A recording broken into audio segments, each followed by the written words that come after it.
Hey everyone, it's me Lone, back again with another 576 video, and today we're going to be doing a build guide, though this is going to be a bit different to my previous ones because I feel like I've covered the whole heavy gunner or commando, endgame, min-max, and optimized build quite extensively already on my channel.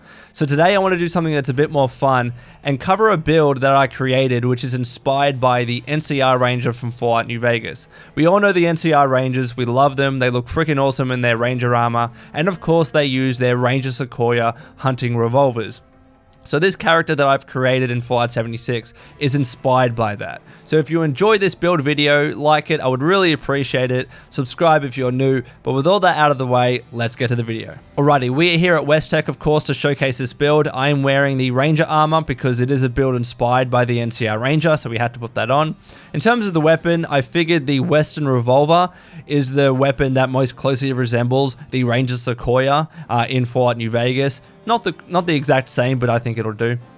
Yes, it is a bloodied explosive. I've covered bloodied explosive so extensively on my channel, but to be honest, when it comes to non-automatic pistols in Fallout 76, you kind of need a damage boost of some sort to be somewhat viable in the end game. This build, let me be clear, is not going to be that effective against the Scorch Beast Queen or Earl Williams or any kind of end game bosses like that, but it's just more for a bit of fun, a change in play style, just to mix it up a little bit, okay, against some regular mobs in the game. I've been having fun playing with this build, and I hope you do as well. So any pistol that you have, non-automatic pistol, will do fine with this build, but yes, this is the one that I have. In terms of the armor, because I do have a low health build, I have 4 unyielding pieces, but the crucial difference is that I have a life-saving piece. The reason is because I'm not using VATS in this build. I've covered VATS crits builds to death on my channel, and I want to try and mix it up as much as I can.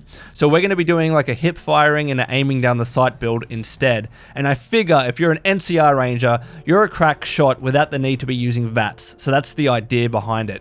But because we are getting up close and personal, and we aren't doing as much damage, or able to be as accurate as you would be with a VATS build, I figured I needed at least one life-saving piece of armor, and thankfully this has the Sentinel's effect as well, so if I am standing still, I have a chance to reduce some of my damage. So I'll stop talking now, let's get into these super mutants here. They are not super high level at the front here, but we'll get inside and that'll be a good test. So as I mentioned, hip firing, aiming down the sight, really that's what this build is all about, and because of the mods that I have on this Western Revolver, it's fairly accurate using just hip firing. So these guys are going down, again, they're level 50, so they're going down relatively quickly. Need to be careful though, because you're not able to be so accurate with VATS, right? Especially against floaters. Like their hitboxes aren't the easiest on a good day. I think we underestimate or underappreciate how useful VATS is in this game. But again, try and get some mods on your pistols that are improving your hip firing, or even get a scope like this that, you know, will allow you to get that extra distance and also that extra aim. I like this scope as well because you can hold your breath and be even more accurate, though with this build, I'm still trying to fire down the hip, sorry, as much as possible to try and somewhat mimic the NCR Ranger as much as I can. So as you can see, it's doing all right. Okay, it's not like the craziest damage build, but it's a bit of fun. It's a different way to play the game.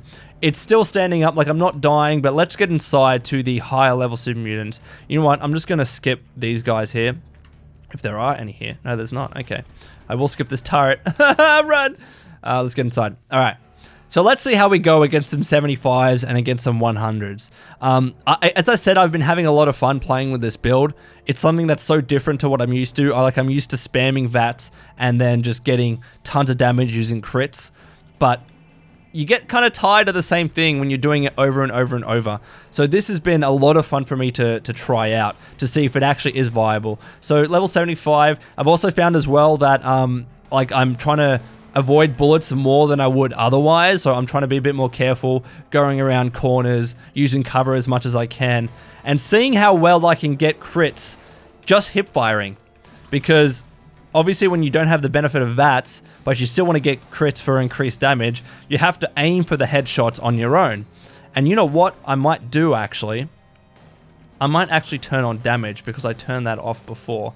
But let's turn on damage to see how often I'm getting the crits that I want. Hopefully I didn't die. Yes, if you didn't know that you can turn on damage counters through the menu there. So that was not a crit. That was not a crit either. That was a crit. Look at that. 510. Not bad. I also don't have adrenaline pumping, by the way. So the crits are pretty much doing 501, I think. Sorry, not 510. What? Well, let's test it again. Whatever it said. I don't remember. But as you can see, I'm doing pretty well, right? It's not like crazy damage. So that's why you're not going to be doing that effective against endgame bosses. So I definitely wouldn't recommend this. To be honest, I wouldn't recommend most non-automatic weapons against endgame bosses because you're just going to have a hard time. But have a look at this, right? I'm going to hold the scope. Oh, that wasn't a crit either. There we go. I had some troubles getting crits against that dude there. Of course, the explosive effect is helping me as well. I do have Demo Expert to boost that. So that one was 419. That was interesting. So before, I thought I was getting 501 on the crits for those super mutants. Probably because it's a different super mutant that I was firing against. Alright, so let's do that. Let's go up to this guy here because usually this guy is 100. Yeah, so... Oh, it's a melee too. Let's get rid of this guy. There we go. You're gone. Bam. Ah, you're stuck! Dead. So look, it does alright. Like, these are not pushover enemies. Like, they're high-level super mutants. Let's see what we do against this 100 dude. So, and I'm still very, very tanky. I do have the regular low health build to help me be much more tanky than normal. But just in case, as I mentioned, I have that life-saving armor. If I ever do get down, because we're taking more bullets, I think.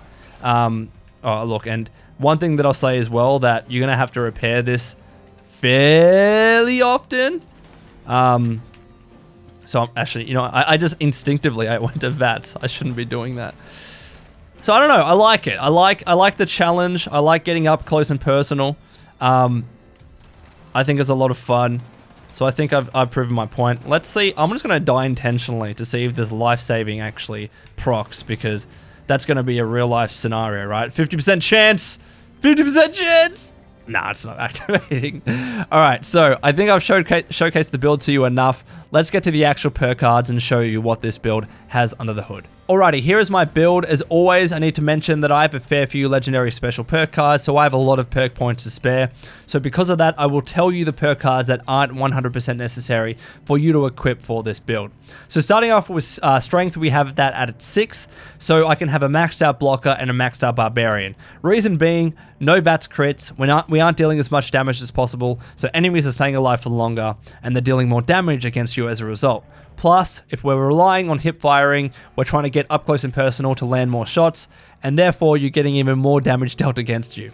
Because of that, I'm trying to equip as many defensive perk cards as I can, so that's why I have Blocker to reduce the damage that I'm getting from melee attacks by almost half, and then Barbarian to improve my damage resist by a max of 80. Two really nice perk cards that I suggest that you definitely have for this build.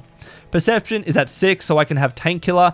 Tank Killer is 100% necessary because a non-automatic pistols build isn't dealing that much damage, so you really need that anti-armor effect that Tank Killer gives you. So for sure, have that.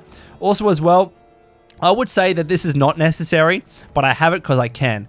Crack Shot, what it means is that when you're aiming down the sight, you get more range and more accuracy. But as you can tell, I'm mostly hip firing with this build. I have this because I can, but also as well, if it's like a legendary enemy that's taking a fair few shots to kill, or a harder to kill enemy, whatever it might be, sometimes I like to sit back and aim down the sight just to get a few shots in. So Crack Shot does help in that scenario. So if you want to be able to do that, equip Crack Shot. If you don't care about that and you just want to hip fire, then you don't really need Crack Shot at all. Endurance, I have that at 14 to give me as much health as possible. Every point of endurance gives you more HP, of course. And then I have Life Giver to give me even more HP to ensure my less than 20% health level is a decent amount so I'm not dying so much. I have Ironclad because I like the boost to energy resistance that it gives me. I should probably max out Ironclad to 5, but I use it at 4 for other builds. So for sure at 5 if you can. The only other perk card that boosts your energy resistance, I believe, is Evasive, but you're not going to be able to fit it into this build. So for sure, have Ironclad if you can. Adamantium Skeleton, look, Fireproof is probably better than this, but I didn't have an extra 3 level ups to spare to get a maxed out Fireproof. But I figure, it's an NCR Ranger, they're fucking tanks, man, they're like Wolverine. adamantium skeleton makes sense. So that's why I have that. But then we have radical, not necessary, but I have it to improve my carry weight. And then rejuvenated, I also think this isn't necessary, but I like the increased benefit that it gives me to my AP regen and to my health, especially because we're using dodgy, so increasing my AP regen makes dodgy proc much more frequently. Or not much more frequently, a little bit more frequently. Then let's move on to a charisma. So I have inspirational, as always, just to have a boost in my XP. It's super important in this game. Stranger numbers, you have a bunch of mutations. Boost your positive mutation effects with stranger numbers. It's a no-brainer. Suppressor. Now, I really like Suppressor with this build. The reason why is, again, because the rate of fire with pistols is not that high when they're non-automatic, right? So I like to get a shot in to reduce the incoming damage from, or the damage output from enemies by 30% for 2 seconds after I attack. It's really nice because it ensures that I stay alive for longer, especially with an explosive pistol. You're getting that residual effect or that residual damage against other enemies, so Suppressor can actually proc against multiple enemies. It's really nice. It ensures that I stay alive for longer, so if you can fit Suppressor in, do it. Trust me, it's a really good perk card to have. The next one that I have is Tenderizer. Also as well, Tenderizer is really good when it comes to non-automatic pistols because the way that Tenderizer works, your target receives more damage for 10 seconds after you attack, but you kind of have to shoot, wait, and then wait for Tenderizer to activate. Because you're not really shooting that often because of the slow rate of fire of pistols, Tenderizer procs pretty much after the first time that you shoot. So you're getting that extra damage when it's maxed out. So I really like Tenderizer and Suppressor paired with the pistols build. So for sure, have those two if you can. Intelligence, of course, I have Nerd Rage to have my damage resist increase, my damage increase, AP regen increase, because you're a low health build. If you're not low health, you don't have Nerd Rage at all. Demo Expert, I have this simply because I have an explosive weapon, so I get a boosted damage because of that. But you saw that my weapon degradation wasn't the best with this weapon. That might have been the explosives that play, but you can have Gunsmith. Gunsmith is a nice replacement for Demo Expert, I would say, in most situations. But if you don't want to have that, simply have Nerd Rage and you're good to go. Agility. So here's where all the kind of damage boosting perk cards are for non-automatic pistols. So you have Master Gunslinger, and Expert Gunslinger, all improving your damage with non-automatic pistols. Then you have Modern Renegade. So this is going to improve your hipfire accuracy by 45%. And it also increases your chances to cripple a limb. So really nice. If you can get a good limb shot and you have them stagger, in addition to Tank Killer, it's a really nice pairing to have, Modern Renegade and Tank Killer together. But then I have Dodgy. Now, beforehand, I had some perk cards to improve my running speed, but I found myself dying too much. So that's why I have Dodgy, because it reduces incoming damage at the cost of 30 AP per hit. And because we're not running as much and because we're not using VATS as much, we have so much AP to spare. So Dodgy is really keeping us alive. Like you saw before, I had to intentionally die to be able to die before. Dodgy is incredible when you're not using VATS. So for sure, I would say Dodgy is important for this build. Then we have Luck, right? So Bloody Mess increases your damage. That's a no-brainer. Serendipity, you avoid damage when you're below 30% health. You almost avoid half a damage, so you should have Serendipity. Ricochet, I like this because you gain a chance to deflect back some of the damage that enemies at range are dealing against you. Remember, that is deflect, not reflect. Deflect means it doesn't actually deal damage against you, but it actually deflects that damage against the enemies. So the damage that they get dealt isn't the most important thing. The important thing is that you're not getting dealt that damage when it activates, right? It's only an 18% chance, so it's fairly low, but I like Ricochet for that reason. So for sure, have that if you can. Then Class Freak, I just have it because it's a nice single point to have. It helps me because a lot of the mutations that I have decrease my HP and other special, so I like to have Class Freak to kind of counteract that as much as I can. But then I have Starch Genes. I don't want to lose my mutations or anything. And Quick Hands. I like Quick Hands with a non-automatic pistol, especially a revolver, like the Western revolver, because it only has a clip of 6, right? So Quick Hands ensures, or it doesn't ensure, it's an 18% chance, but every now and again, it's really nice. When you run out of ammo, you get that automatic reload, and hopefully it happens now. Didn't happen now. We're going to try one more. It's only 18%, so it's not the most important perk card in the world, but when it activates, it's the best thing. There it is, it activated. So I got my full clip and I can keep shooting again. That's why I like quick hands with a non-automatic and low kind of capacity pistol like the Western Revolver. So if you're using another weapon, I would say quick hands isn't as important. Look, it activated again, 3 clips in a row. That's awesome. So those are my perk cards. I hope that was helpful for you. Legendary perks, I'm not going to cover these because they're so situational. Taking one for the team, I will always say, is something that you should have. And think about the legendary special perk cards. These things are the best. I will quickly cover mutations.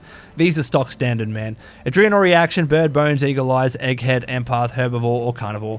Herd Mentality, Marsupial, Scaly Skin, and Speed Demon. There's another one that have a think about using if you're not using energy weapons, and I cannot remember it for the life of me. I'm going to quickly look it up right now. It is... come on, Johnny. You can do it. You can do it. Mutations. It is Grounded, all right? Use Grounded if you're not using energy weapons because it actually improves your energy resist by 100. But I don't have it because I like to swap to energy weapons. And I think that's pretty much it. That's my build. I hope you enjoyed it. Let's get to the conclusion. Alrighty, Wastelanders, that's all from me. I hope you enjoyed this video. Let me know in the comments below if you have any other fun ideas for builds that you want me to cover as part of my build videos. And until next time, this has been the Lone Vault Wanderer. Please take care of yourselves and would you kindly keep fighting the good fight.